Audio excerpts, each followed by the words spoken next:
నా ఇల్లు నాకు దక్కకపోతే ఆత్మహత్య చేసుకుంటా. గండవరం అనిల్ కుమార్ తన భార్య సంధ్య. నెల్లూరు ప్రెస్ క్లబ్లో గండవరం అనిల్ కుమార్ మరియు సంధ్య మీడియా సమావేశంలో మాట్లాడుతూ నెల్లూరు టౌన్ మూలాపేట 24/1/604 ఇంట్లో నివాసం ఉంటున్నాము. మా బంధువైన లేటూరు మల్లికార్జున చినతోపు గ్రామ సర్పంచ్, నెల్లూరు జిల్లా తోటపల్లి గూడూరు మండలం చినతోపు గ్రామం. నాతో నమ్మకంగా ఉంటూ తన కుటుంబ అవసర నిమిత్తం మరియు తన చేపల చెరువు ఫీడ్ నిమిత్తం పైకం అవసరమై నాకు చెందిన మూలాపేట ఓల్డ్ జడ్జ్ బంగళా 24/1/604 ఇంటిని 2015లో లేబూరు మల్లికార్జునకి ఓవర్ డ్రాఫ్ట్ కింద 15 లక్షలు మరియు వరద శ్రీధర్ అతని వ్యాపార అభివృద్ధి కొరకు పావని ఆక్వా ఫీడ్స్ కి బ్యాంక్ గ్యారంటీ కింద 20 లక్షలు, మొత్తం 35 లక్షలు తీసుకున్నారు. ఆ తర్వాత 2017లో పైలోను పావని ఆక్వా ఫీడ్స్ ఫారం మొక్క ఐసిఐసిఐ బ్యాంక్ కి మార్చుకున్నారు. ఈ విధంగా బ్యాంకు మార్చుకునే సమయంలో నాకు అదే అమౌంట్ అని చెప్పి నాకు తెలియకుండా మరో 20 లక్షలు ఓవర్ డ్రాఫ్ట్ కింద వరద శ్రీధర్ తీసుకున్నాడు. ఇప్పుడు ఇంటి మీద తనకు మొత్తం 55 లక్షలైంది. మీరిరువురు కొంతకాలం బ్యాంకుకి చెల్లించవలసిన వడ్డీలు చెల్లించుకుంటూ వచ్చారు. కొద్దికాలంగా వీరు బ్యాంకుకి చెల్లించవలసిన వడ్డీలు చెల్లించకపోవడంతో బ్యాంకు వారు మా ఇంటి జప్తు చేయడానికి నోటీసులు అంటించుటకు వచ్చారు. ఈ విషయాన్ని లేటూరు మల్లికార్జున మరియు వరద శ్రీధర్లను అడగ్గా వారంలోపు మొత్తం కట్టేస్తామని చెప్పారు. లేటూరు మల్లికార్జున ఐపీ పెట్టాడని అన్నారు. వరద శ్రీధర్ తీసుకున్న అమౌంట్ కట్టకుండా నాకు లేవూరు మల్లికార్జున అమౌంట్ ఇవ్వాలి, అతను ఇస్తే గాని నేను కట్టను అంటున్నాడు. ఈ విషయం గురించి నాకు న్యాయం చేయమని గ్రీవెన్స్ లో కలెక్టర్ కి మరియు ఎస్పీకి అర్జీ ఇవ్వడం జరిగిందని అన్నారు. మా బంధువు నా పేరు గండవరం అనిల్ కుమార్ అండి. మేము మూలపేట వెలాంగ్ స్కూల్ దగ్గర మా ఇల్లు, మేము అక్కడ నివసిస్తున్నాము. మా బంధువు అయిన లేబూరు మల్లికార్జున చింతోపు గ్రామం తొరపురుగు మండలం అతను నా దగ్గరికి వచ్చి నాకు కొద్దిగా డబ్బు అవసరమైంది, నాకు గుంటలు తీసుకున్నాను, కొద్దిగా అప్పులు అయిపోయి ఉన్నాను, కొద్దిగా నాకు సహాయం చెయ్యి అని చెప్పి నన్ను అడిగారు సార్. సరే అని చెప్పి నేను నా దగ్గర డబ్బు లేకపోయినా వేరే వాళ్ళ దగ్గర డబ్బులు తీసిస్తే అవి చాలలేదని చెప్పి మళ్ళీ కొద్దిగా సహాయం కావాలా, 18 ఎకరాలు చేస్తున్నాను, కొద్దిగా కావాలా, నీ ఇల్లు ఇస్తే పెట్టుకొని మా ఇంటి కాగితాలు ఇస్తే పెట్టుకొని మళ్ళీ మీకు తెచ్చి చేస్తాము అని చెప్పన్నారు. సరే అని చెప్పి మేము ఇంటి కాగితాలు వాళ్ళ ఫారం మీద పెట్టుకోవడం, వేరే వాళ్ళ ఫ్రెండ్ ఫారం మీద పెట్టుకొని తక్కువ వడ్డీ పడుతుందని వాళ్ళ ఫారం మీద పెట్టుకుంటే బయట పెడితే ఎక్కువ పడుతుందని చెప్పి వాళ్ళ ఫారం మీద పెట్టుకొని తీసుకున్నారు సార్. వాళ్ళ ఫ్రెండ్ వచ్చేసి వరద శ్రీధర్, లేబూరు మల్లికార్జున ఒక ఫ్రెండ్ వరద శ్రీధర్, అతను ఒక ఫారం అంటే పావని ఆక్వా ఫీడ్స్ అనే ఫారం మీద పెట్టి తీసుకున్నారు సార్. ఇతను మల్లికార్జున వచ్చేసి 15 లక్షలు తీసుకున్నాడు. వరద శ్రీధర్ వచ్చేసి నేను పెట్టినందుకు గాను నాకు కొద్దిగా బ్యాంకు గ్యారంటీ కింద పెట్టుకుంటాను అని చెప్పి ఒక 20 లక్షలు పెట్టుకున్నారు సార్. ఇద్దరు కలిసి మొత్తం కలిపి 35 లక్షలు తీసుకున్నారు.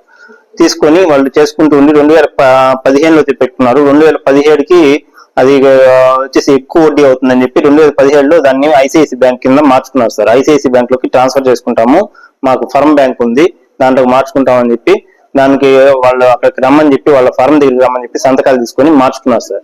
మార్చుకునేప్పుడు సేమ్ అమౌంట్ అని చెప్పారు. బ్యాంక్ వాళ్ళు ఒక అతను వస్తే అతనితో అడిగినా కూడా అదే అమౌంట్ అని చెప్పారు. అక్కడ అమౌంట్ చూస్తే 35 లక్షలు చూపిస్తుంది. అదే కదా అనుకున్నాను నేను. అది ఓడి వరకే 35 లక్షలు అంట. తర్వాత ఆ బ్యాంక్ గ్యారంటీ అట్టే కంటిన్యూగా అదే అనదర్ అకౌంట్ కింద చేంజ్ అవుతుందంట. ఆ ఓడి అట్టే పెట్టి ఓడిని ఇంకొక 20 లక్షలు పెంచుకొని, ఓడి ఫస్ట్ 15 లక్షలు ఉంది, దాన్ని ఇంకొక 20 లక్షలు పెంచుకొని బ్యాంక్ గ్యారంటీ అట్టే 20 లక్షలు అంటే మొత్తం కలిపి 55 లక్షలు చేశారు సార్. 55 లక్షలు అనేది మొన్న బయటపడింది మాకు.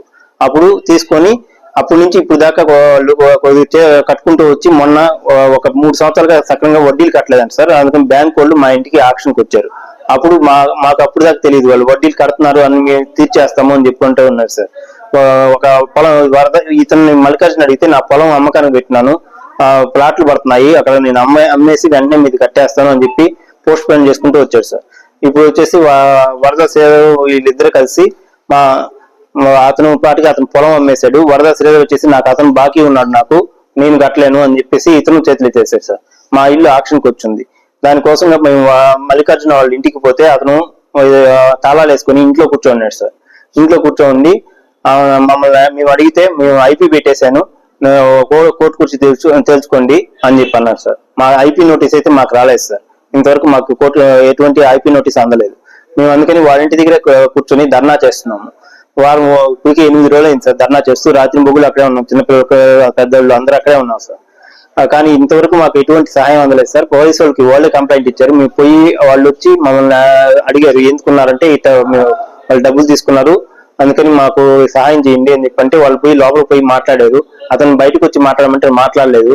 ఆమె అటే వెళ్ళిపోయారు సార్. ఆమె మీ ఇష్టం మా ఉండే పరిస్థితి ఉండండి అని చెప్పి పోలీసులు కూడా వెళ్ళిపోయారు. నా పేరు గండవరం సంధ్య, మా ఆయన పేరు అనిల్ కుమార్, మాది మూలాపేట. లేబూరు మల్లికార్జున అనే అతను మా దగ్గర అమౌంట్ తీసుకొని మమ్మల్ని మోసం చేశాడు. మేము ఇప్పుడు 8 రోజుల నుంచి వాళ్ళ ఇంటి ముందే కూర్చొని నిరసన తెలుపుతున్నాము. వాళ్ళు ఐపీ పెట్టామని వాళ్ళు చెప్తున్నారు సార్. మాకు తెలియదు, మాకైతే నోటీసులు అందలేదు. ఐపీ అంటే ఏం సార్? అసలు ఎవరైనా ఏదైనా వ్యాపారంలో లాస్ అయ్యి ఏదైనా ఇదైనప్పుడు తీసుకున్న మనం అమౌంట్ ఇచ్చాము, వాళ్ళ నుంచి రక్షణ కల్పించుకోవడం కోసమే కదా సార్ అది రక్షణ ఇస్తుంది ఐపీ అనేది.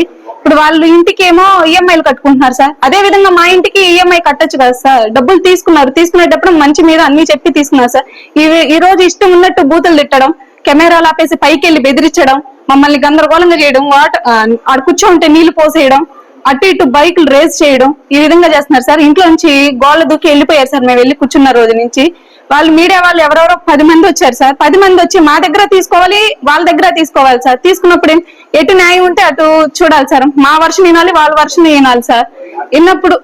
విన్నప్పుడు ఎటు న్యాయం ఉంటే ఆ విధంగా చేయాలి కదా సార్. మా దగ్గర అయితే ఒక 2 తీసుకున్నారు సార్, అంతేను. మిగతా వాళ్ళందరూ నేరుగా వాళ్ళ ఇంట్లోకి వెళ్ళి తాళాలు వేసుకొని మరి వాళ్ళు చెప్పింది విని వాళ్ళది ఒకటే వేస్తున్నారు సార్. అది కరెక్ట్ కాదు కదా సార్. ఒక ఆడపిల్ల నడి రోడ్డు మీద పడింది సార్, బిడ్డలను పెట్టుకొని. అన్యాయం అయిపోయి మాకు ఆ ఇల్లు తప్పితే ఇంకొక ఏమీ లేదు. మాకు ఆ ఇల్లు కానీ పోతే సూసైడ్ చేసుకోవడం తప్పితే మాకు ఇంకో ఇది లేదు సార్. 8 రోజుల నుంచి దోమల్లో పసిబిడ్డలను పెట్టుకొని మేము ఆ విధంగా అల్లాడుతుంటే వాళ్ళు మమ్మల్ని ఆ విధంగా చేస్తున్నారు సార్. వాళ్ళకి ఏమన్నా డబ్బులు లేదా ఏం సార్? వాళ్ళ ఇంట్లో వాళ్ళు ఉన్నారు, ఇచ్చిన పాపానికి మేము రోడ్ల మీద ఉన్నాం సార్ 8 రోజుల నుంచి. ప్రభుత్వాన్ని మాకు న్యాయం చేయాలని కోరుకుంటున్నాము. ఈ విధంగా మమ్మల్ని ఇంత మోసం చేశారు వరద శ్రీధరు, లేబూరు మల్లికార్జున. వరద శ్రీధర్ దగ్గరికి వెళ్ళి అడిగితే అతనే మల్లికార్జున ఇంటికి పంపించాడు. మేము 8 రోజుల నుంచి నిరసన తెలుపుతుంటే వరద శ్రీధర్ ఎలాంటి రెస్పాన్స్ లేదు సార్. మీడియా ముందుకు వచ్చి కూడా మాట్లాడట్లేదు. ఇప్పుడు అక్కడొక్కటే కాదు, మేము వస్తాం వాళ్ళ ఇంటి దగ్గర కూడా వెళ్ళి కూర్చుంటాం సార్. మా ఇంట్లో వాళ్ళు ఎవరొకరు వెళ్ళి అక్కడ కూర్చుంటాం. మాకు ఎటు న్యాయం జరగలేదా? మాకు ఇంక 20 days ఏమో టైం ఉంది సార్. ఆ టైం వరకు మేము అక్కడే కూర్చుంటాం. మేమైతే లేము. ఆ టైం అయిపోయిన రోజు ఎవరు మమ్మల్ని పట్టించుకోలేదా? మేమే సూసైడ్ చేసేసుకుంటాం సార్ వాళ్ళ ఇంటి దగ్గర. ప్రభుత్వమే మాకు న్యాయం చేయాలని కోరుకుంటున్నాము.